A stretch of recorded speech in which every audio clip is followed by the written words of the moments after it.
Beautiful blue skies here in Northwest Washington. Looks to be a pretty nice day today with highs getting up into the 60s. We're talking 70s later this week. This morning on DC News Now, a top aide to DC's mayor under investigation. Why police say the district's assistant city administrator could be facing legal troubles after an alleged domestic incident. Local baseball legend Steven Strasburg retires. The former World Series MVP is saying goodbye to the game. Plus, we're just over 24 hours away from the solar eclipse. From events, travel advice, and safety tips, we've got everything you need to know to prepare for tomorrow. But first, we gotta get through today. The station covering all of the DMV. This is DC News Now. Beautiful Sunday morning. Look at the National Cathedral looking gorgeous. Spring weather is upon us. Good morning, everyone. Thank you so much for joining us on DC News Now. I'm Haley Milan. We'll get to our top stories in just a few minutes, but first we got to check in with Derek Bowen for our Sunday afternoon weather forecast. Derek, how's it looking? It's looking pretty good. Even at this current hour, temperatures are rising up the mercury into the mid to upper 40s by 9 o'clock. Looks like 47 degrees. 50 degrees by 10 a.m. by 11 going in towards the noon hour, getting close into the mid 50s. Nice, beautiful, clear skies as we head throughout the morning and a good some of the afternoon on top of that. We're looking at, of course, a few clouds to come by the end of the day. High temperature going up into the 60s on this day, on this Sunday, looking at a high around 62 for Washington as we head about today. For tomorrow, for the eclipse, it looks even nicer. Nice, beautiful weather. We may see a few extra clouds that may hinder the view at some point, but temperatures will be into the mid 60s at the start. However, once we have the maximum coverage that we will see at around 3:20, temperatures will drop potentially into the lower 60s, if not upper 50s for this event, before warming back up again with mostly cloudy skies at 4 o'clock, 66. Derek, thank you. Our top story this morning, a top aide to DC's mayor could find themselves in more legal trouble.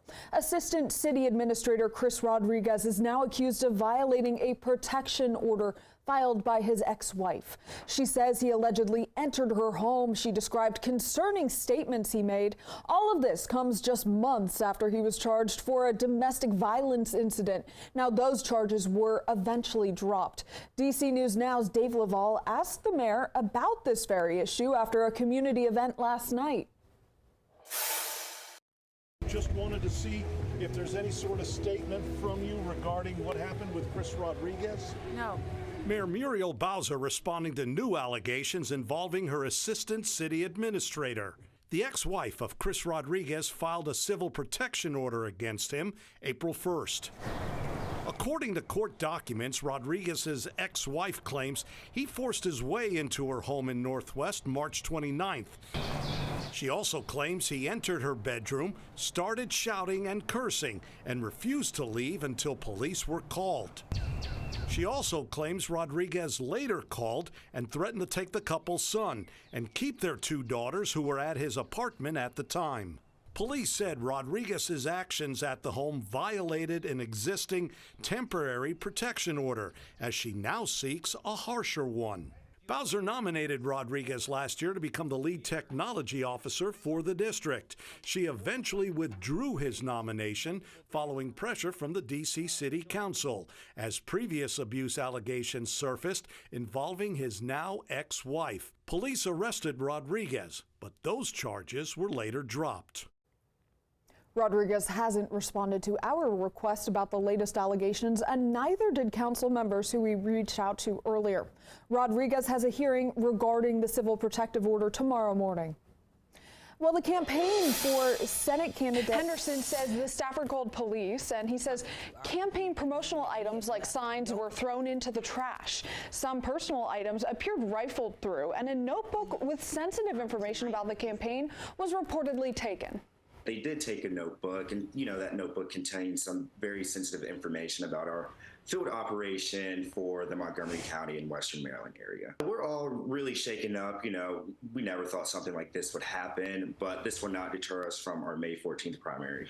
In a statement, Alsobrooks says, quote, "This will not deter us. It only strengthens our resolve to run the kind of uplifting campaign we've been running since day one." The campaign says the office was the only place that was broken into. It's installing security cameras now to enhance security and safety at field offices. Now, staffers for the Alsobrooks campaign say they're awaiting the completion of the police investigation. Police say it happened overnight on Thursday, sometime between Thursday night and Friday morning. Someone broke in, forced entry into a Silver Spring field office that is for the campaign for Alsobrooks, not for her county executive position. She's campaigning for U.S. Senate. Now, we've reached out to the Montgomery County Police to find out what they found on scene. We're working to learn more information, and we'll keep you updated with the very latest. Well, Virginia Governor Glenn Youngkin is running into the deadline to sign, amend, or veto several pieces of legislation passed by the General Assembly. Those bills include ones to legalize and tax popular skill games, something that passed the General Assembly with bipartisan support this session. Plus, Youngkin has promised to amend the state's budget, which he called backwards. That's setting up a potential battle with Democrats, which could last weeks or even months. The governor doesn't have a real strong incentive to play nice now, right now. But I think if this does extend past the veto session, past April, I think there'll be some pressure on both the governor and the Democrats in the legislature to, okay, fine, you disagree, you fought over some issues, including the arena. Now it's time to put those differences aside and let's get a budget passed. The General Assembly reconvenes on April 17th to consider Governor Youngkin's amendments. And if they approve his changes to a bill, it'll become a law. And if they reject his amendments, the bill will then be returned to the governor for his consideration. Virginia advocates are urging Governor Youngkin to take action to lower the cost of prescription drugs in the Commonwealth. 25-year-old Savannah Morris is one of them. She suffers from Crohn's disease and says she sometimes skips taking her important medications because of the cost. She's asking Youngkin to sign bills to create a prescription drug affordability board. Now, the board would cap prices of certain drugs if it determines that companies are charging too much. I'm hoping he sees that this is something that affects everyone. It's not a one side of the aisle thing. Everyone has chronic illnesses. Everyone can have a disability. Sickness does not discriminate. There has been prescription drug affordability boards put up in Maryland and Colorado. They have yet to help one patient or save 1 cent. It gives people false hope, and it's not fair. The governor has until Monday to take action. The Israeli military says it's dismissed 2 officers and reprimanded 3 others for their roles in drone strikes in Gaza that killed 7 aid workers this week. They say officers mishandled critical information and violated the army's rules of engagement. Israel faces accusations of firing recklessly at civilians throughout the conflict. More than 220 humanitarian workers have been killed since the war began on October 7th. Meanwhile, the war in the Middle East continues to affect people here in the U.S. Today, local Jewish organizations are marking 6 months since the start of the conflict on October 7th. This afternoon, they're meeting at the Washington Monument to continue to show support to the Israeli people as well as the hostages who are still missing. The march will end at the Lincoln Memorial and will be followed by speakers, including family members of the hostages. That begins at 3:30. Well, the Washington Nationals 2019 World Series MVP Stephen Strasburg has officially hung them up. He's retired from baseball according to the MLB transactions list. He's listed now as retired, and as MASN's Mark Zuckerman reports, the team and their former ace have come to terms on an agreement that both sides are content with.